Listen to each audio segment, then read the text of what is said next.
Wood. What are the sidewalks made out of? Wood. If you want to open up a lumber yard next to a turpentine factory across the street from Northridge, no one's going to stop you. Very loose zoning laws. What I'm trying to say. So when a small fire breaks out on the south side of the city and the entire city burns down, is that some poor immigrant woman's cow's fault or bad city planning? Right, that was the cause of the Great Chicago Fire, but like I told you, probably the best thing that ever happened to us, because a certain type of person comes to Chicago after that fire. Architects descend on this city and they start to rebuild before the ground even cools off. By 1885, one of these architects says, you know, maybe wood's not the best building material. Maybe we could try something else.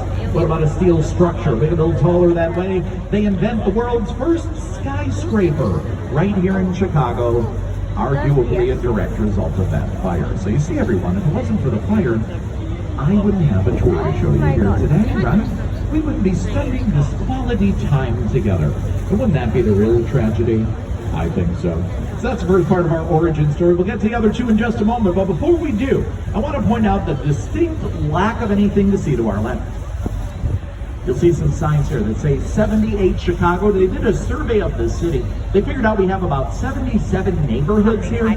So they've named this new development project the 78. It's supposed to be Chicago's next new neighborhood. It's going to be absolutely enormous. Going to fill in this entire swath of land connecting downtown Chicago all the way to Chinatown. Multiple buildings planned, parkland planned, the Riverwalk's going to continue. Not to worry, the pickleball court's already in. But it's such an enormous project. Going to cost an estimated $7 billion, with a B, billion dollars to complete. Don't worry, they've given themselves enough time to do it. It's not supposed to be finished until 2040.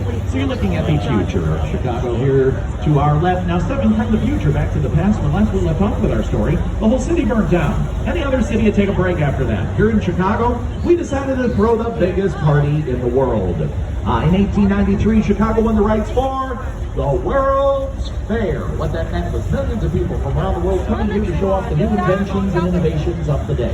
What that meant for us was we had to build 200 buildings to host the fair in 7 months. That's a tall order. So they turned to the prominent architect of the day, a man by the name of Daniel Burnham, big guy with a big mustache.